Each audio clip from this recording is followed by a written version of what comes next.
Welcome to November month national international roundup by Udyoga Sadhana YouTube channel. ఈ వీడియోలో November నెలకు సంబంధించిన జాతీయ మరియు అంతర్జాతీయ అంశాలను ది హిందూ మరియు ఈనాడు న్యూస్ పేపర్ రెండింటి యొక్క సమగ్రంగా మనకు కాంపిటేటివ్ ఎగ్జామ్స్ ఎంతవరకు అయితే అవసరం అవుతాయి అంతవరకు మనం క్లారిటీగా కరెంట్ అఫైర్స్ పాయింట్ ఆఫ్ లో నేర్చుకుందాం. మన ఛానల్ ఎవరైనా ఫస్ట్ టైం విజిట్ చేస్తుంటే తప్పకుండా సబ్స్క్రైబ్ చేసుకొని సపోర్ట్ చేయండి. దీంట్లో ఫస్ట్ వన్ వచ్చేసి ఇంటర్నేషనల్ అఫైర్స్ కవర్ చేస్తాము, తర్వాత వచ్చి నేషనల్ అఫైర్స్ కవర్ చేస్తాను. ఇంటర్నేషనల్ అఫైర్స్లో ఫస్ట్ వన్గా ఈ రీసెంట్ పాస్ట్లో బంగ్లాదేశ్లో ఇస్కాన్ నేత అయిన చిన్మయ కృష్ణదాస్ను అరెస్ట్ చేశారు. ఆ సంగతి మనం అందరం న్యూస్ చూస్తూ ఉన్నాం. చిన్మయ కృష్ణదాస్, ఈయన పేరు ఏం పేరు అంటే చిన్మయ కృష్ణదాస్ను అరెస్ట్ చేశారు. ఈ బంగ్లాదేశ్కి సంబంధించి జాగ్రఫికల్ పాయింట్ ఆఫ్ వ్యూలో మనకు కొన్ని పాయింట్స్ మనం ఖచ్చితంగా నేర్చుకోవాల్సిన అవసరం ఉంది. ఎందుకంటే రాబోయే రోజుల్లో బంగ్లాదేశ్ అనేది న్యూస్ ఆర్టికల్ అయిపోద్ది. హిందుత్వ పాయింట్ ఆఫ్ వ్యూ మనకేంది కాంపిటేటివ్లో బంగ్లాదేశ్కి భారత్కి 4096 కిలోమీటర్ల బోర్డర్ ఉంది. బంగ్లాదేశ్కి మరి ఇండియాకి మధ్య బోర్డరు 4096 కిలోమీటర్లతో భారతదేశ అన్ని బోర్డర్లలో హైయెస్ట్ షేరింగ్ కంట్రీ ఏంటంటే బంగ్లాదేశ్. ఎన్ని కిలోమీటర్లు? 4096 కిలోమీటర్లు. క్లియర్. తర్వాత బంగ్లాదేశ్కి ఇండిపెండెన్స్ ఎప్పుడు వచ్చింది? 1971లో వచ్చింది. బంగ్లాదేశ్కి మరియు ఇండియాకి మధ్య గల బోర్డర్ లైన్ ఏమంటారంటే రాడ్ క్లిఫ్ లైన్ అంటారు. మరియు బంగ్లాదేశ్కి బోర్డర్ షేరింగ్ స్టేట్స్ కొన్ని ఉన్నాయి. బంగ్లాదేశ్కి ఇండియాలోని స్టేట్స్ కొన్ని బోర్డర్ షేర్ చేసుకుంటే వాటిలలో హైయెస్ట్ వచ్చేసి వెస్ట్ బెంగాల్, తర్వాత అస్సాం, త్రిపుర, మిజోరాం, మేఘాలయ, వెస్ట్ బెంగాల్. ఈ స్టేట్స్ 1, 2, 3, 4, 5 5 స్టేట్స్ బంగ్లాదేశ్తో ల్యాండ్ షేర్ చేసుకుంటున్నాయి, అంటే బోర్డర్ని షేర్ చేసుకుంటా ఉన్నాయి అనమాట.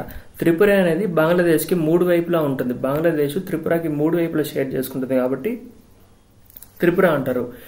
ఇవన్నీ మనం ఎందుకు చూసామంటే చిన్మయ కృష్ణదాస్ను బంగ్లాదేశ్ అరెస్ట్ చేసింది. బంగ్లాదేశ్కి సంబంధించిన జాగ్రఫికల్గా మనం తెలుసుకోవాల్సిన అవసరం ఉంది. అదేవిధంగా బంగ్లాదేశ్కి మరియు ఇండియాకి మధ్య గల సెక్యూరిటీ ఫోర్స్ ఏమంటారంటే బోర్డర్ సెక్యూరిటీ ఫోర్స్ అంటారు. ఇది ఫస్ట్ టాపిక్ సంబంధించి. Second topic very important topic. 16 years లోపు చిన్నపిల్లలు ఎవరైతే ఉన్నారో 16 ఏళ్లలోపు చిన్నపిల్లలు ఎవరైతే ఉన్నారో వాళ్ళు సామాజిక మాధ్యమాల్లో అంటే సోషల్ మీడియా సైట్స్ లో పార్టిసిపేట్ చేయడం అనేది దాన్ని నిషేధించడానికి అబాలిష్ చేయడానికి ఇంట్రొడ్యూస్ చేశారు ఒక బిల్లుని. ఏ కంట్రీలో ఇంట్రొడ్యూస్ చేశారు? ఆస్ట్రేలియాలో ఇంట్రొడ్యూస్ చేశారు. Very important. ఆస్ట్రేలియాలో ప్రవేశపెట్టారు. ఇటీవల కాలంలో ఏ దేశం యొక్క సెనెట్లో 16 ఏళ్లలోపు చిన్నపిల్లలను లేదా బాలబాలికలను సోషల్ మీడియా సైట్స్లలోకి నిషేధించడాన్ని ప్రవేశపెట్టారని చెప్పి option Australia, America, Ukraine, Russia అని పెడతారు. దానికి ఆప్షన్ ఏం పెట్టారంటే ఆస్ట్రేలియా పెట్టాలి. ఆస్ట్రేలియా యొక్క రాజధాని ఏంటంటే కాన్బెర్రా. ఆస్ట్రేలియాలో వాడుకలో ఉన్న కరెన్సీ ఏంటంటే ఆస్ట్రేలియన్ డాలర్. Okay, important. తర్వాత అమెరికాలో ఎలక్షన్స్ జరిగాయి. నవంబర్ నెల 5వ తేదీన ఎలక్షన్స్ జరిగాయి. దానికి సంబంధించి కూడా మనం తెలుసుకోవాల్సిన అవసరం ఉంది. ఎందుకంటే మనం కాంపిటేటర్ కాబట్టి. జనవరి 20, 2025లో అమెరికా 47వ ఎన్నో ప్రెసిడెంట్ గా అడుగుతారు. 47వ ఇంపార్టెంట్ అవుద్ది. 47వ అధ్యక్షునిగా డొనాల్డ్ ట్రంప్ బాధ్యతలు స్వీకరించనున్నారు. ఎన్నో తేదీ? జనవరి 20 నెక్స్ట్ ఇయర్ 2025లో 25న 47వ అధ్యక్షుడిగా డొనాల్డ్ ట్రంప్ అధ్యక్షతలు స్వీకరించినాడు. ఆయన ఏ పార్టీ? అమెరికాలో 2 పార్టీలు ఉన్నాయి. ఒకటి రిపబ్లిక్ పార్టీ, రెండోది వచ్చి డెమోక్రటిక్ పార్టీ. రెండోది వచ్చి డెమోక్రటిక్ పార్టీ. రిపబ్లిక్ పార్టీ తరపున అమెరికా అధ్యక్షుడు డొనాల్డ్ ట్రంప్ పార్టిసిపేట్ చేస్తాడంట. రిపబ్లిక్ పార్టీ గుర్తు ఏనుగు. ఇంపార్టెంట్. అమెరికాలో మెజార్టీకి ఎన్ని స్థానాలు కావాలంటే 270 స్థానాలు కావాలి. మొత్తం ఏంటంటే 539 స్థానాలు, 540. దాంట్లో 270 స్థానాలు కావాల్సి వస్తుంది అనుకోండి. కానీ ట్రంప్కి ఎన్ని సీట్లు వచ్చాయి అంటే రిపబ్లిక్ పార్టీకి ఎన్ని సీట్లు వచ్చాయంటే 312 స్థానాలు వచ్చాయి. ఇంపార్టెంట్ టాపిక్, ఫోకస్ చేయండి. అమెరికా ప్రతిపక్ష నేతగా ఎవరు? కమలా హారిస్. ఏ పార్టీ అంటే డెమోక్రటిక్ పార్టీ తరఫున కమలా హారిస్ ప్రతిపక్ష నేతగా ఉంటారు. అదేవిధంగా అమెరికా ప్రెసిడెంట్గా ప్రమాణ స్వీకారం చేయకముందే కొన్ని మంత్రిత్వ శాఖలు కొన్ని పర్సనల్స్ కి ఇంట్రొడ్యూస్ చెప్తూ వస్తూ ఉన్నారంట. వాటిలో వాణిజ్య మంత్రిగా స్కాట్ బెసెంట్ ఉన్నారు. కార్మిక మంత్రిగా లోరీ చావెజ్ డిర్ మేరే ప్రమాణం చేయబోతున్నారు. ఎప్పుడు వీళ్ళందరూ జనవరి 20వ తేదీన ప్రమాణ స్వీకారం చేస్తారు. ముందుగా వీళ్ళకి ఇవ్వాలి అని చెప్పి డొనాల్డ్ ట్రంప్ అనౌన్స్ చేస్తా వస్తున్నారు అనమాట. ఇంపార్టెంట్. మనకి ఎంత ఇంపార్టెంట్ అంటే టోటల్ ఎన్ని వచ్చాయి? 312. ఏ పార్టీ? Republic party. ఎవరు? Donald Trump. ఎన్నో ప్రెసిడెంట్ అంటే 47. తర్వాత రష్యాకి ఉక్రెయిన్ మధ్య యుద్ధం జరుగుతూ ఉంది. దాంట్లో సైన్యాన్ని ప్రోత్సహించడం కోసం ఆర్మీలో ఎక్కువ రిక్రూట్ చేయడం కోసంగా సైన్యంలో చేరితే రుణమాఫీ అనే కాన్సెప్ట్ ని ఆ దేశ అధ్యక్షుడు ఎవరు వ్లాదిమిర్ పుతిన్ ఒక బిల్లుని ప్రవేశపెట్టాడు. ఎంతవరకు ఉంటుందంటే ₹1,00,00,000 వరకు, అంటే రష్యా సైన్యంలో చేరితే దాదాపు ₹1,00,00,000 వరకు రుణమాఫీ చేయనున్నట్టు పుతిన్ బిల్లుపై సంతకం చేశాడు. ఇది హిందూలో ఉంది ఇంపార్టెంట్. అదేవిధంగా అమెరికా ఎలక్షన్ జరిగాయి కదా, అందరు మారుస్తూ వస్తూ ఉంటారు అనమాట. ప్రజెంట్ అటార్నీ జనరల్ ఆఫ్ అమెరికాగా పామ్ బొండిని నియమించనున్నారు. ఇది కూడా ఇంపార్టెంట్ అవుతుంది, నేర్చుకోండి. రుణమాఫీని ఇటీవల ఏ దేశ అధ్యక్షుడు ఆ దేశంలో సైన్యంలో చేరితే రుణమాఫీ చేయనున్నట్లు ప్రకటించారు అని చెప్పి ఫస్ట్ ఆప్షన్ ఉక్రెయిన్ ఇస్తాడు. ఉక్రెయిన్ యుద్ధంలో ఉంది, రష్యా యుద్ధంలో ఉంది, ఇరాన్, ఇజ్రాయెల్, గాజా, లెబనాన్ అన్ని యుద్ధాలు జరుగుతూ ఉన్నాయి. ఆ పాయింట్ ఆఫ్ వ్యూలో, international affairs point of view ఇది ఇంపార్టెంట్ అవుతుంది, జాగ్రత్త. తర్వాత భారత్ చైనా రక్షణ మంత్రులు, భారత్ మరియు చైనా యొక్క రక్షణ మంత్రులు లావోస్ క్యాపిటల్ వియంటిన్లో సమావేశం అవుతారంట. భారత రక్షణ మంత్రి రాజ్నాథ్ సింగ్, చైనా యొక్క రక్షణ మంత్రి డాంగ్ జూన్ వీళ్ళందరూ నవంబర్ నెలలో సమావేశమయ్యారు. అదేవిధంగా అమెరికాలో ఎలక్షన్ జరిగాయి కదా, ఆల్మోస్ట్ అన్ని ఇవే ఉంటాయి, చూస్తూ ఉండండి. అమెరికా యొక్క విద్యాశాఖ మంత్రిగా లిండా మెక్మోహన్ అపాయింట్ అయ్యారు. భారత సంతతి మూలాలున్న వ్యక్తి, ఇది మనం ఫోకస్డ్ గా చూడాలా. లిండా మెక్మోహన్ అపాయింట్ అయ్యారు. ఈవిడ ఉమెన్, లిండా మెక్మోహన్ అనే ఆవిడ ఉమెన్. విద్యాశాఖ మంత్రిగా లిండా మెక్మోహన్ భారత సంతతి మూలాలున్న వ్యక్తి. WWE మనం చూస్తాం కదా, WWE ఫైట్స్, దాని యొక్క సహ వ్యవస్థాపకులు, కో-ఫౌండర్. తర్వాత 8th వన్ వచ్చి మారిషస్ లో భారత హై కమిషనర్ గా అనురాగ్ శ్రీవాస్తవ అపాయింట్ అయ్యారు. మారిషస్ యొక్క క్యాపిటల్ ఏంటంటే పోర్ట్ లూయిస్. మారిషస్ లో ఎవరు అపాయింట్ అయ్యారు ఇండియన్ హై కమిషనర్ గా అంటే అనురాగ్ శ్రీవాస్తవ. తర్వాత అమెరికా వైద్య మంత్రిగా రాబర్ట్ ఎఫ్ కెన్నడీని డొనాల్డ్ ట్రంప్ అపాయింట్ చేశారు. అమెరికా వైద్య మంత్రిగా రాబర్ట్ ఎఫ్ కెన్నడీన కరోనా వ్యాక్సిన్ వద్దు, ఆటోమేటిక్ గా యాంటీబాడీస్ బాడీలో ఒకసారి కరోనా వచ్చి తగ్గిపోతే యాంటీబాడీస్ అనేవి ఒక వ్యాక్సిన్ లాగా పనిచేస్తాయని చెప్పి అప్పుడే చెప్పాడు. ఇప్పుడు కరోనా టైంలోనే. ఆయన కొంచెం వివాదాస్పదంగా కూడా ఉన్నాడు కాబట్టి ఈయన్ని కూడా కొంచెం ఇంపార్టెంట్ నేర్చుకోండి. రాబర్ట్ ఎఫ్ కెన్నడీ, అమెరికా యొక్క వైద్య మంత్రిగా రాబర్ట్ ఎఫ్ కెన్నడీ ఉన్నారు. అదేవిధంగా అమెరికాలో ట్రంప్ యొక్క విజయంలో ఇలాన్ మస్క్, భారత్ సంబంధించి వివేక్ రామస్వామి గారు కీలక పాత్ర పోషిస్తారు. వీళ్ళిద్దరిని కలిపి అమెరికాలో డిపార్ట్మెంట్ ఆఫ్ గవర్నమెంట్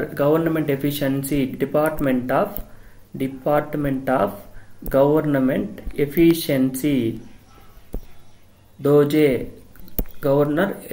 డోజే యొక్క ప్రతినిధులుగా భారత సంతతి పారిశ్రామికవేత్త వివేక్ రామస్వామిని మరియు టెస్లా అధిపతిని ఇలాన్ మస్క్ ని నియమించారు. ఎవరు? ట్రంప్ గారు. ఇది ఇంపార్టెంట్, అన్ని ఇంపార్టెంట్ చెప్తున్నా, జాగ్రత్తగా నోట్ చేసుకుంటా ఉండండి. తర్వాత 11th వన్ వచ్చి కాన్ఫరెన్స్ ఆఫ్ పార్టీస్ 29 ఎక్కడ జరిగింది? అజర్బైజాన్ యొక్క రాజధాని బాకులో జరిగింది. దీని యొక్క ముఖ్య ఉద్దేశం లేదా థీమ్ ఏంటంటే క్లైమేట్ ఫైనాన్స్ అంటారు. ఇప్పుడు జరిగింది ఎన్నో సదస్సు? COP 29 29వ సదస్సు. కాప్ ఏమంటారంటే UNCCC, United nation change and climate change conference అంటారు.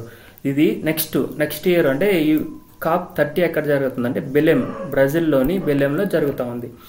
ఈ సదస్సులో UN president, United Nations organisation president Antonio Guterres ఏమని ప్రసంగించారంటే క్లైమేట్ చేంజ్ కి సంబంధించి ఇనిషియేటివ్స్ మనం చాలా తీసుకోవాలి. వాటిలో 2024 కూడా అత్యంత వేడిమైన సంవత్సరంగా ఉంది కదా అని చెప్పి వాడు గుర్తు చేస్తూ పొల్యూషన్ ఉద్గారాలను తగ్గించుకోవాలని చెప్పి ప్రసంగిస్తారు. దానికి సంబంధించి పూర్తిగా మళ్ళీ డిస్కస్ చేద్దాం. ప్రస్తుతానికి మనకి ఏంది ఇంపార్టెంట్? COP 29 ఎక్కడ జరిగింది? అజర్బైజాన్ యొక్క రాజధాని బాకులో జరిగింది. థీమ్ ఏంది? Climate finance. COP 30 ఎక్కడ జరగబోతుంది? ఇంపార్టెంట్ అవుతుంది. నెక్స్ట్ COP ఎక్కడ జరగబోతుంది అంటే బ్రెజిల్ యొక్క బెలెంలో జరుగుతూ ఉంది. మారిషస్ ప్రధానమంత్రిగా నవీన్ రామ్ గులాం అపాయింట్ అవబోతున్నారు. వీళ్ళందరి ఇంపార్టెంట్. ఒక సైడ్ అమెరికా ఇస్తాడు 2, మారిషస్ ఇస్తాడు 3, ఇంకో 2-3 దేశాలు ఇస్తాడు. యువతల పక్క ఏం చేస్తారంటే అధ్యక్షుల పేర్లు ఇచ్చేస్తాడు, మ్యాచ్ ద ఫాలోయింగ్ అంటాడు. ఆ పాయింట్ ఆఫ్ వ్యూలో మనం కన్ఫ్యూజ్ కాకుండా పెట్టాలంటే ఇది కూడా నేర్చుకోవాలి. మారిషస్ ప్రధానమంత్రికి ఎవరున్నారంటే నవీన్ రామ్ గులాం. తర్వాత ఇది ఇంపార్టెంట్, నవంబర్ 30th జరిగింది ఇది. United nations piece building commission కు 2 ఏళ్ల కాలానికి, ఎన్ని సంవత్సరాల కాలానికి, 2 సంవత్సరాల కాలానికి భారత్ మళ్లీ ఎంపికైంది.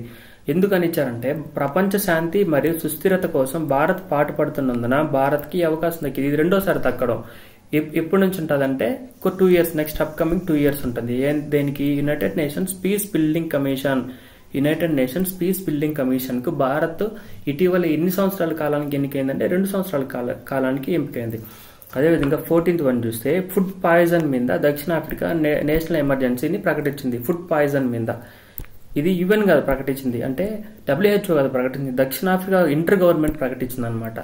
ఇంటర్నేషనల్ క్రిమినల్ కోర్టు ICC అంటారు, ఇంటర్నేషనల్ క్రిమినల్ కోర్టు ICC కి ఇటీవల ఇజ్రాయెల్ ప్రధానమంత్రి ఉన్నాడు కదా PM బెంజమిన్ నెతన్యాహుకు అరెస్ట్ వారెంట్ జారీ చేసింది. ICC హెడ్ క్వార్టర్స్ ఎక్కడ ఉందంటే నెదర్లాండ్స్ లో ఉంది. ఇటీవల ఇంటర్నేషనల్ క్రిమినల్ కోర్ట్ ఏ దేశ అధ్యక్షునకు లేదా ప్రధానమంత్రికి అరెస్ట్ వారెంట్ జారీ చేసింది? ఫస్ట్ వ్లాదిమిర్ జెలెన్స్కీ అని ఇస్తారు, ఉక్రెయిన్ ప్రధానమంత్రి. రెండోది రష్యా ప్రధానమంత్రి అని ఇస్తారు. రష్యా ప్రధానమంత్రి ఎవరు?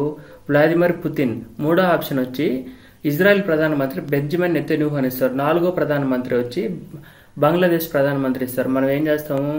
ఖచ్చితంగా కన్ఫ్యూజ్ అవుతాం. కాబట్టి ఇజ్రాయెల్కి ఇచ్చింది. ఇజ్రాయెల్ లెబనాన్ మీద దాడులు చేస్తా ఉంది, ఇజ్రాయెల్ గాజా మీద దాడులు చేస్తా ఉంది.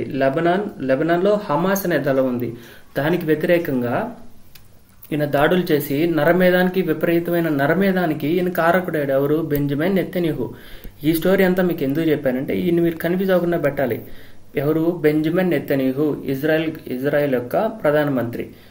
ICC ఎక్కడుందంటే ది హేగ్ నెదర్లాండ్స్ లో ఉంది. 2002లో స్టార్ట్ చేశారు దీన్ని, ICCని, ఇంటర్నేషనల్ క్రిమినల్ కోర్ట్ 2002లో స్టార్ట్ చేసిన తర్వాత స్విట్జర్లాండ్ దేశం పబ్లిక్ ప్లేసెస్ లో బుర్కా ధరించడాన్ని 2025 జనవరి 1 నుంచి బ్యాన్ చేస్తుందంట, నిషేధం విధించింది. స్విట్జర్లాండ్ కంట్రీ పబ్లిక్ ప్లేసెస్ లో, పార్కులలో, పబ్లిక్ ప్లేసెస్ లో బుర్కా ధరించడం అనేది 2025 జనవరి 1 నుంచి బ్యాన్ చేయడం జరుగుతుందంట. ఇంపార్టెంట్.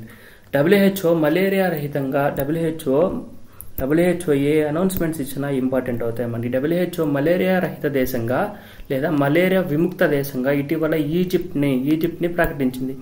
ఏ కంట్రీని? ఈజిప్ట్ని. ఏ జబ్బు లేదా ఏ వ్యాధి? Malaria. WHO recently announced as malaria free country అని చెప్పి ఆప్షన్ ఏ ఈజిప్ట్ అని ఇస్తాడు. కాబట్టి ఈజిప్ట్ దీనికి ఆన్సర్. ఏషియన్ డెవలప్మెంట్ బ్యాంక్ ఏడుందంటే మనీలా ఫిలిప్స్ అని ఉంది. ఇప్పటి వరకు 68 కంట్రీస్ ఉన్నాయి. 69వ దేశంగా ఇజ్రాయెల్ చేరింది. ఇంపార్టెంట్. ఏషియన్ డెవలప్మెంట్ బ్యాంక్ ఫిలిప్సన్ రాజధాని మనీలాలో ఉంది. 1966లో స్టార్ట్ చేశారు. 69వ కంట్రీగా ఏది జాయిన్ అయిందంటే ఇజ్రాయెల్ జాయిన్ అయింది. Important, very important. ఇక్కడ వరకు మనం ఏం చేసామంటే నవంబర్ మంత్లోని most important and effective current affairs ఇంటర్నేషనల్గా రౌండప్ చేసాం మనం. ఇక్కడ నేషనల్ అఫైర్స్ అని మనం క్లారిటీగా తెలుసుకుందాం. ఫస్ట్ వన్ వచ్చి గ్రీన్ స్టోరీస్ డాక్యుమెంటరీ ఫెస్టివల్ని ఆసియాలోనే మొదటిసారిగా గోవాలో, గ్రీన్ స్టోరీస్ డాక్యుమెంటరీ ఫెస్టివల్ అనేది ఆసియాలోనే మొదటిసారిగా గోవాలో నవంబర్ 5 నుంచి నవంబర్ 10 వరకు జరిగాయి. వైల్డ్ లైఫ్ అండ్ ఎన్విరాన్మెంట్ డాక్యుమెంటరీస్ని ఇక్కడ ప్రదర్శిస్తారంట. గ్రీన్ స్టోరీస్ డాక్యుమెంటరీ ఫెస్టివల్ని ఆసియాలోనే మొదటిసారిగా ఏ నగరంలో జరిపించారు? గోవాలో జరిపించారు. మన క్లారిటీ, డేట్స్ అవసరం లేదు మనకేం కావాలంటే గ్రీన్ స్టోరీస్ డాక్యుమెంటరీ ఫెస్టివల్ ఆసియాలోనే మొదటిసారిగా కాబట్టి ఇంపార్టెంట్, గోవాలో జరిపించాయి. దీంట్లో ఏమేమి ప్రదర్శిస్తారంటే వైల్డ్ లైఫ్, ఎన్విరాన్మెంటల్ డాక్యుమెంటరీస్లన్నీ ప్రదర్శించారు, షో చేశారు. తర్వాత the Indian council of medical research first in the world అనే ఛాలెంజ్ తీసుకొచ్చింది. మన సైంటిస్ట్ అందరూ మొదటిగా ఉండాలని చెప్పి the world challenge, first in the world అంటే వైరస్లకి యాంటీబయాటిక్స్ రెడీ చేయడంలోనూ ప్రతి దాంట్లోనూ మన సైంటిస్టులు ముందుండాలని చెప్పి ఫస్ట్ ఇన్ ద వరల్డ్ అనే ఛాలెంజెస్ తీసుకొచ్చి భారతదేశం యొక్క సైంటిస్టులకి యొక్క ఛాలెంజ్ విసిరింది. ఏమని? ఫస్ట్ ఇన్ ద వరల్డ్, మనమే కానీ ప్రపంచంలో మొదటిగా ఉండట్టే మీకు ఈ బెనిఫిట్స్ని ఇస్తానని చెప్పి ఇది Indian council of medical research అనేది ఇంట్రొడ్యూస్ చేసిన. అంత ఇంపార్టెంట్ కాదు. Okay, union minister DR Virendra Kumar Shilp Sangam మేళాలో తులీప్ను ప్రారంభించారు. శిల్ప సంగమ మేళాలో తులీప్ను ప్రారంభించారు. తులీప్ అంటే డెఫినేషన్ ఇంపార్టెంట్ అవుతుంది. Traditional artist upliftment livelihood programme. Traditional artist upliftment livelihood programme. తులీప్ని ఎవరు ప్రారంభించారంటే యూనియన్ మినిస్టర్ వీరేంద్ర కుమార్. ఇది తులీప్ అంటే డెఫినేషన్ ఏదో తెలుసుకోండి. తర్వాత Niti Aayog minister of power and minister of renewable energy నూతనంగా ఎసెట్ను లాంచ్ చేశారు. ఓకే. తర్వాత నవంబర్ 14 ఏంటంటే చిల్డ్రన్స్ డే. జవహర్లాల్ నెహ్రూ గారి లెటర్స్ స్పీచెస్ ప్రపంచానికి తెలియజేయాలని నెహ్రూ ఆర్చివ్ను ప్రారంభించారు. ఎప్పుడు? నవంబర్ 14 చిల్డ్రన్స్ డే కదా, ఆ రోజు నెహ్రూ గారి బర్త్డే కదా, దానికోసం నెహ్రూ ఆర్చివ్ను ప్రారంభించారు. తర్వాత ఆటోమేటెడ్ ట్రైన్ ప్రొటెక్షన్ సిస్టమ్, దీని పేరు ఏం పేరు? Kavach. Automated train protection system కవచ్ను ఈస్ట్ కోస్టల్ రైల్వే ప్రారంభించింది. ఈస్ట్ కోస్టల్ రైల్వే యొక్క ప్రధాన కార్యాలయం ఎక్కడ ఉందంటే భువనేశ్వర్లో ఉంది. ఈస్ట్ కోస్టల్ రైల్వే యొక్క ప్రధాన కార్యాలయం భువనేశ్వర్లో ఉంది. దేన్ని ప్రారంభించింది? ఆటోమేటెడ్ ప్రొటెక్షన్ సిస్టమ్ ఉంది. తర్వాత ఇది ఇంపార్టెంట్. భారత యొక్క 56వ టైగర్ రిజర్వ్గా 56, ఇప్పటి వరకు 55 ఉన్నాయమ్మా. 56వ టైగర్ రిజర్వ్ గురు ఘాసిదాస్ టామోర్ పింగ్లా టైగర్ రిజర్వ్. గురు ఘాసిదాస్ టామోర్ పింగ్లా టైగర్ రిజర్వ్ని 56వ టైగర్ రిజర్వ్గా భారత ప్రభుత్వం ప్రకటించింది. ఎక్కడుందంటే ఛత్తీస్గఢ్లో ఉంది. Very important. అదేవిధంగా టైగర్ రిజర్వ్స్లో పెద్దది ఏంటంటే శ్రీశైలం టైగర్ రిజర్వ్ ఆంధ్రప్రదేశ్లో ఉంది. రెండవది ఏంటంటే మానస్ టైగర్ రిజర్వ్ అస్సాంలో ఉంది. 56 టైగర్ రిజర్వ్ దేని ప్రకటించింది గుర్తుపెట్టుకోండి. ఫస్ట్ ఏముంది? నాగార్జున సాగర్ లేదా శ్రీశైలం టైగర్ రిజర్వ్ అంటారు. అది మొదటికి, ఎక్కువ పులులు ఉంటాయి కాబట్టి ఇక్కడ. తర్వాత రెండోది వచ్చి మానస్ టైగర్ రిజర్వ్ అస్సాంలో ఉంది. హరే కృష్ణ మహతాబ్ను ఉత్కల్ కేసరి అని పిలుస్తారు. ఈయనది 125వ జన్మదిన వేడుకలు జరిగాయి. ఎప్పుడు? 21 నవంబర్. ఎన్ని నవంబర్ మంత్కి సంబంధించింది. మన ఉత్కల్ కేసరి అని క్రింది వాళ్ళని ఎవరిని పిలుస్తారని ఆప్షన్స్ ఇస్తారట. హరే కృష్ణ మహతాబ్ను ఏమని పిలుస్తారు? ఉత్కల్ కేసరి. కేసరి అనే బిరుదు కూడా ఇంపార్టెంట్. ఆంధ్ర కేసరి అని ఎవరంటారు? పంజాబ్ కేసరి అని ఎవరంటారు? ఉత్కల్ కేసరి అని ఎవరంటారు? అవన్నీ కూడా మ్యాచ్ ద ఫాలోయింగ్ ఇచ్చి అడిగే అవకాశం ఉంది. జాగ్రత్తగా క్లియర్గా తెలిసి పెట్టుకోనండి. హరే కృష్ణ మహతాబ్ను ఉత్కల్ యొక్క కేసరిగా పిలుస్తారు. 125 కదా, ఈ నెంబర్స్ 125, 100, 75, 50 అవన్నీ కొంచెం ఇంపార్టెంట్ అవుతా ఉంటాయి. దీంట్లో ముఖ్య అతిథిగా భారత ప్రెసిడెంట్ అయితే పాల్గొన్నారు. ఉత్కల్ కేసరి యొక్క 125వ జన్మదిన వేడుకలను భారత ప్రెసిడెంట్ పాల్గొన్నారు. మనం గుర్తుపెట్టుకోవాల్సిందంటే ఉత్కల్ కేసరి అని ఎవరిని పిలుస్తారంటే హరే కృష్ణ మెహతాబ్ని పిలుస్తారు. ప్రసార్ భారతి ఉంది కదా, అది ఓటీటీ ప్లాట్ఫామ్ని ఏం పేరుతో లాంచ్ చేసింది అని అడుగుతారు. వేవ్స్ని ఎక్కడ? ఇంటర్నేషనల్ ఫిల్మ్ ఫెస్టివల్ గోవాలో జరుగుతూ ఉంది కదా, దాంట్లో ప్రసార్ భారతి తన ఓటీటీ ప్లాట్ఫామ్ని ఏ పేరుతో ప్రకటించిందని ఇంపార్టెంట్గా అడుగుతారు. ఏమని అడిగితే వేవ్స్ WAVES వేవ్స్. ఎక్కడ స్టార్ట్ చేస్తారంటే ఇంటర్నేషనల్ ఫిల్మ్ ఫెస్టివల్ గోవాలో స్టార్ట్ చేస్తారు. ఈ కార్యక్రమంలో ముఖ్యమంత్రి ప్రమోద్ సావంత్ కూడా పాల్గొన్నారు. వేవ్స్ ప్రసార్ భారతి యొక్క ఓటీటీ ప్లాట్ఫామ్ పేరు ఏం పేరు? వేవ్స్. ఇంపార్టెంట్. ఇటీవల కాలంలో సైక్లోన్ ఏర్పడింది. ఆ సైక్లోన్కి ఏమని పేరు పెట్టారంటే ఫెంగల్ అని పేరు పెట్టారు. ఆ ఫెంగల్ అనే పేరును ఎవరిచ్చారంటే సౌదీ అరేబియా స్టేట్ ఇచ్చింది. సౌదీ అరేబియా కంట్రీ ఇచ్చిందనమాట ఫెంగల్ అనే పేరును. తర్వాత ఆయుష్మాన్ వయోవందన్ కార్డులను 14 లక్షల మంది వరకు పొందారు. ఆయుష్మాన్ వయోవందన్ కార్డ్స్ అంటే ఎవరికంటే 70 years అండ్ అబోవ్ అయిన పెద్దవారికి దాదాపు 5 లక్షల వరకు ఫ్రీ ఆఫ్ ట్రీట్మెంట్ ఇస్తుంది అనమాట. ఇప్పటి వరకు 70 సంవత్సరాలు లేదా అంతకంటే ఎక్కువ వయసు గల వ్యక్తులు 14 లక్షల మంది వాటిని పొందారు. ఆయుష్మాన్ వయోవందన్ కార్డులు ఇంపార్టెంట్. రక్షణ శాఖ కార్యదర్శిగా లేటెస్ట్ అపాయింట్మెంట్లో నేషనల్ రౌండ్లో రక్షణ శాఖ కార్యదర్శిగా రాజీవ్ కుమార్ సింగ్ అపాయింట్ అయ్యారు. తర్వాత నవంబర్ 1న 1956లో మధ్యప్రదేశ్, కేరళ, కర్ణాటక రాష్ట్రాలు ఏర్పడ్డాయి. 1966లో హర్యానా రాష్ట్రం ఏర్పడింది. 2000లో మధ్యప్రదేశ్ రాష్ట్రాలు ఏర్పడ్డాయి. ఇవన్నీ కూడా నవంబర్ 1వ తేదీనే ప్రారంభించాయన్నమాట. అందుకని వాటి అవతరణ దినోత్సవాలన్నీ నవంబర్ 1వ తేదీని జరుపుకున్నారు. ఏమేమి రాష్ట్రాలకి? మధ్యప్రదేశ్, కేరళ, కర్ణాటక, హర్యానా. ఆల్రెడీ మధ్యప్రదేశ్ ఇచ్చేసాం. ఓకే. తర్వాత న్యూఢిల్లీ 14వ వచ్చి న్యూఢిల్లీలో జరిగిన ఆసియా బౌద్ధ సమ్మేళనంలో భారత రాష్ట్రపతి ద్రౌపది ముర్ము గారు పాల్గొన్నారు. ఆసియా బౌద్ధ సమ్మేళనం ఎక్కడ జరిగిందని అడుగుతారు. బీహార్లోని గయాలో జరిగిందా, పాట్నాలో జరిగిందా, సారనాథ్లో జరిగిందా, న్యూఢిల్లీలో జరిగిందా అని అడుగుతారు. అది అప్పుడు మనం న్యూఢిల్లీ అని పెట్టాలా. దాంట్లో ఎవరు పాల్గొన్నారు, ఇంకెవరెవరు పార్టిసిపేట్ చేశారనేది ఇంపార్టెంట్ కాకపోవచ్చు. ఎక్కడ జరిగింది 2024 ఏషియన్ బౌద్ధ సమ్మిట్ ఎక్కడ జరిగిందని అడిగితే న్యూఢిల్లీలో జరిగింది. అక్కడ వరకు మనకి ఇంపార్టెంట్. ఉగ్రవాద వ్యతిరేక సదస్సును అమిత్ షా ప్రారంభించారు. ఇది ఎవ్రీ ఇయర్ జరుగుతూ ఉండేది. ఉగ్రవాద వ్యతిరేక సమ్మిట్ అనేది ఎవ్రీ ఇయర్. దానికి హెడ్ ఎవరు ఉంటారంటే యూనియన్ హోమ్ మినిస్టర్ ఉంటారు. భారత్ ఆస్ట్రేలియా యొక్క ఉమ్మడి సైనిక దళాల విన్యాసాలు పూణేలో జరిగి ఇంపార్టెంట్. భారత్ మరియు ఆస్ట్రేలియా యొక్క ఉమ్మడి సైనిక దళాల విన్యాసాలు ఎక్కడ జరిగాయి 2024లో పూణేలో జరిగాయి.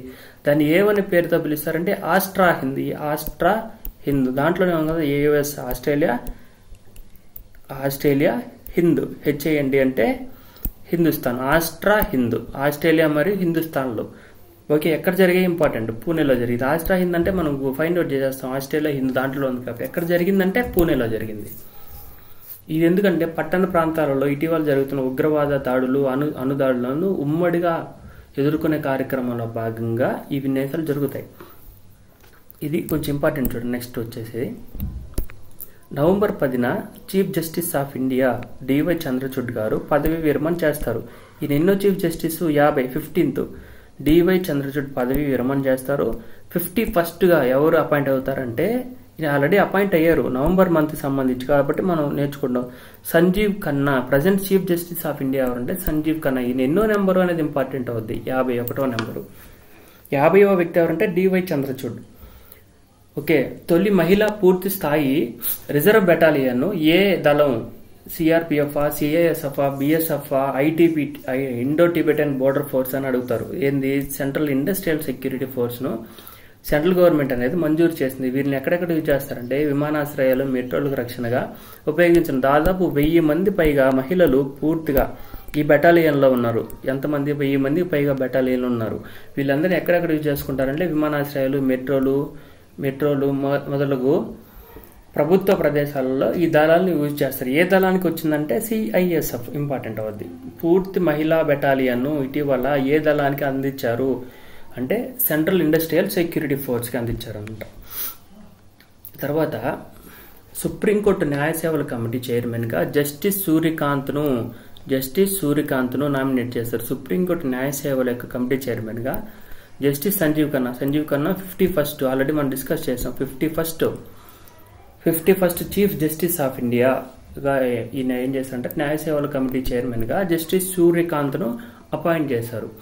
మేఘాలయ యొక్క వేర్పాటువాద సంస్థ హిన్నీ వట్రప్ రాష్ట్రీయ ముక్త పరిషత్ను కేంద్ర ప్రభుత్వం 5 ఏళ్ల పాటు నిషేధించింది. ఇంపార్టెంట్ అవుతుంది. ఎలా అడుగుతారంటే ఇటీవల హిన్నీ వట్రప్ రాష్ట్రీయ ముక్త పరిషత్ను 5 ఏళ్ల పాటు నిషేధించిన కేంద్ర ప్రభుత్వం ఏ రాష్ట్రానికి సంబంధించిన వేర్పాటు సంస్థ అని చెప్పి ఆప్షన్స్ ఇస్తారు. మేఘాలయ, అస్సాం, త్రిపుర, మిజోరాం అని ఇస్తారు. ఆప్షన్ ఏంటంటే మేఘాలయ ఇంపార్టెంట్. మేఘాలయ యొక్క వేర్పాటువాద సంస్థ ఏంటంటే హిన్నీ వట్రప్ రాష్ట్రీయ ముక్తి పరిషత్ 5 ఏళ్ల పాటు నిషేధం వహించింది. బిర్సా ముండా నవంబర్ 15వ తేదీన బిర్సా ముండా జయంతి. ఈయనెవరు, ట్రైబల్. ఈయన సంబంధించి వెరీ ఇంపార్టెంట్ ఇది కరెంట్ అఫైర్లో. బిర్సా ముండా 150వ జయంతి. ఆల్రెడీ నేను చెప్పాను ఏంటంటే 75, 50, 100, 150 అనేవి కొంచెం ఇంపార్టెంట్గా ఫోకస్డ్గా ఉంటాయి. వాటిలలో 150వ జయంతి కదా Birsa Munda tribal leader 15th November 1875న కుంతి జిల్లా జార్ఖండ్లో జన్మించాడు. ఏ రాష్ట్రానికి సంబంధించిన వాడు, జార్ఖండ్ రాష్ట్రానికి సంబంధించిన ఆదివాసి. ఈయన డేట్ ఆఫ్ బర్త్ని ఏం చేస్తారంటే 2021 నుంచి ప్రతి సంవత్సరం నవంబర్ 15వ తేదీని ఆదివాసీ గౌరవ దినోత్సవంగా జరుపుకుంటున్నారు. ఎప్పటి నుంచి, 2021 నుంచి. అదేవిధంగా 150వ సంవత్సరం కాబట్టి నవంబర్ 15, 2024 నుంచి నెక్స్ట్ ఇయర్ అంటే 2025 నవంబర్ 25 వరకు ఆదివాసీ గౌరవ వర్ష్ అంటే సంవత్సరం హిందీలో, ఆదివాసీ గౌరవ వర్ష్గా ఈ ఇయర్ని జరుపుకుంటాం. ఈ వెరీ ఇంపార్టెంట్ అవుతుంది. అస్సాం రాష్ట్రంలో ఇటీవల ఒక జిల్లాగా పేరు మార్చారు. ఏమనంటే కరీంగంజ్ అనే జిల్లా ఉంది కదా, దాన్ని ఏం చేశారంటే శ్రీభూమి జిల్లాగా మార్చారు. శ్రీభూమి జిల్లాగా ఎవరు మార్చారు? అస్సాం ప్రభుత్వం. ముఖ్యమంత్రి ఎవరంటే హేమంత్ బిశ్వ శర్మ కరీంగంజ్ జిల్లాను శ్రీభూమిగా మార్చారు. ఈ శ్రీభూమి అని ఎవరు పేరు పెట్టారంటే అప్పట్లోనే రవీంద్రనాథ్ ఠాగూర్ పేరు పెట్టారు. ఇది కరీంగంజ్ కాదు, ఇది శ్రీభూమి, అంటే లక్ష్మీదేవి తిరిగిన భూమి ఇది అని చెప్పి రవీంద్రనాథ్ ఠాగూర్ అప్పట్లోనే చెప్పారు అంట. తర్వాత దేశంలోనే ఆయుర్వేద కళాశాలల్లో అత్యుత్తమ ఆయుర్వేద కళాశాలగా ఉత్తరాఖండ్లోని పతాంజలి ఆయుర్వేద కళాశాల నిలిచింది. గ్రేడ్ ఏలో నిలిచింది అనమాట. గ్రేడ్ ఏలో నిలిచింది. అత్యుత్తమ ఆయుర్వేద కళాశాల ఉత్తరాఖండ్లో పతాంజలి ఆయుర్వేద కళాశాల నిలిచింది. తర్వాత మహారాష్ట్ర, జార్ఖండ్లో ఎలక్షన్స్ జరిగాయి. అవి కూడా మనం ఒకసారి రివిజన్ చేద్దాం. మహారాష్ట్రలో మహాయుతి అంటే ఎన్డీఏ కూటమి, మహాయుతి అని పేరు పెట్టుకున్నారు. అదేవిధంగా ఇండియా కూటమి లేదా కాంగ్రెస్ కూటమి మహా వికాస్ అఘాడి అనే కూటమిగా పేరు పెట్టుకున్నారు. మహారాష్ట్రలో మొత్తం ఎన్ని స్థానాలు? 288 స్థానాలు. 288 స్థానాలు. దాంట్లో ఈ స్థానానికి ఎన్ని వచ్చాయి? 234 స్థానాలు వచ్చాయి. మహా వికాస్ అఘాడీకి ఎన్ని సీట్లు వచ్చాయి? 48 సీట్లు వచ్చాయి. ఇంకొక పాయింట్ ఏంటంటే లడ్కీ బెహన్ అనే దీన్ని ఇస్తారంట. లడ్కీ బెహన్ అనే ఒక స్కీమ్ ని మహాయుతి కూటమి ఇస్తుంది. దానివల్ల గెలిచారని చెప్పి అదొకటి మనకి ఇంపార్టెంట్. లడ్కీ బెహన్ పథకాన్ని ప్రవేశపెట్టిన రాష్ట్రం ఏది? ఆంధ్రప్రదేశ్ అమ్మఒడి లేదా తల్లికి వందనం, ఫ్రీ బస్సు కర్ణాటకలో ఇచ్చినట్టు లడ్కీ బెహన్ పథకం అనేది ఈ ఎలక్షన్స్ లో విపరీతమైన కీ ఫ్యాక్టర్ పోషించడం జరిగింది. లడ్కీ బెహన్ పథకాన్ని ఏ రాష్ట్ర ప్రభుత్వం ప్రారంభించింది లేదా ప్రారంభించబోతుంది అని నెక్స్ట్ అప్కమింగ్ ఎగ్జామ్స్ లో అడిగే అవకాశం ఉంది. దానికి ఆన్సర్ ఏంటంటే మహారాష్ట్ర ప్రభుత్వం. మహారాష్ట్రలో ఎన్ని స్థానాలు ఉన్నాయి? 288 స్థానాలు. వాటిలో ఎన్ని గెలుచుకుంది? 234. తిరుగులేని మెజార్టీ. మహా వికాస్ అఘాడీకి ఎన్ని స్థానాలు వచ్చాయి? 48 స్థానాలు వచ్చాయి. ఇంకా ముఖ్యమంత్రి అభ్యర్థి ఎవరు? ఖరారు అయిన తర్వాత మనం తెలుసుకుందాం. అదేవిధంగా మహారాష్ట్రతో పాటు జార్ఖండ్లో కూడా ఎలక్షన్స్ జరిగాయి. జార్ఖండ్లో ఎలక్షన్స్లో జేఎంఎం జార్ఖండ్ ముక్తి మోర్చా గెలుపు సాధించింది. మొత్తం 81 స్థానాలు, 56 ఇండియా కూటమి లేదా జేఎంఎం కూడా ఇండియా కూటమిలో భాగంగా ఉంది. 55 స్థానాలు గెలుచుకుంది. దెన్ ఎన్నిట్లో? 81లో. విరాట్ కోహ్లీ నెంబర్ ఎంత? 18. రివర్స్ చేస్తే 81. జార్ఖండ్ ముక్తి మోర్చా ఏ పార్టీ అంటే జార్ఖండ్ ముక్తి మోర్చా. సీఎంగా ఎవరు? హేమంత్ సోరెన్ ప్రమాణ స్వీకారం చేస్తున్నారు. ఇక్కడ జార్ఖండ్ యొక్క గవర్నర్ ఎవరు అని అడిగితే సంతోష్ కుమార్ గంగ్వర్. తర్వాత నవంబర్ 26న నేషనల్ మిల్క్ డే అంటారు. లేదా నవంబర్ 26న 3 డేట్స్ ఉన్నాయి. 26న ఏమున్నాయంటే 3 ఇంపార్టెంట్. ఒకటి కాన్స్టిట్యూషనల్ డే, రెండోది వచ్చి మిల్క్ డే, మూడోది వచ్చి 26/11 జరిగింది కదా ఆ డే. 26న నేషనల్ మిల్క్ డేగా జరుపుకుంటారు. ఎందుకంటే డాక్టర్ వర్గీస్ కురియన్ జన్మదినం కాబట్టి. ఈయన వర్గీస్ కురియన్ ఎవరంటే milk man of India, father off white revolution in India అంటారు. ఈయన గుజరాత్లోని ఆనంద్ అనే ప్రాంతంలో AMUL అమూల్ మిల్క్ ఫ్యాక్టరీని స్టార్ట్ చేశారు. ఇక్కడ గుజరాత్లోని ఆనంద్ అనే నగరంలో. ఇది ఆయన సంబంధించిన స్టాటిక్. ప్రస్తుతానికి భారతదేశం 2023-24 సంవత్సరంలో అత్యధికంగా పాలలో ఉత్పత్తి చేసే దేశాలలో మొదటి స్థానంలో ఉంది. భారతదేశం ప్రపంచంలోని అత్యధికమైన ఉత్పత్తిదారు దాంట్లో. కానీ దేశంలో ఎవరున్నారంటే ఉత్తరప్రదేశ్ ఉంది, 2వ స్థానంలో రాజస్థాన్ ఉంది, 3వ స్థానంలో మధ్యప్రదేశ్ ఉంది. ప్రపంచంలోనే పాల ఉత్పత్తిలో మొదటి స్థానంలో ఉన్న దేశం ఏదని అడిగితే భారతదేశం. భారతదేశంలో పాల ఉత్పత్తిలో మొదటి స్థానంలో ఉన్న దేశం రాష్ట్రం ఏందని అడిగితే ఫస్ట్ ఆప్షన్ హర్యానా ఇస్తాడు. హర్యానా కాదు, ఉత్తరప్రదేశ్. 2024 నవంబర్ 26వ తేదీకి రాజ్యాంగాన్ని ఆమోదించి 75 ఏళ్లు పూర్తయి. ఎప్పుడు ఆమోదించారు? 26 నవంబర్ 1949. ఇప్పటికి ఎన్ని సంవత్సరాలు అయింది? 75 ఇయర్స్ అయింది. కాబట్టి 75 ఏళ్లు పూర్తయిన సందర్భంగా భారత రాష్ట్రపతి ద్రౌపది ముర్ము గారు ఉభయ సభలను ఉద్దేశించి ప్రసంగించి రాజ్యాంగం యొక్క గొప్పతనాన్ని, ఔన్నత్యాన్ని చాటి చెప్తా ఉంటారు.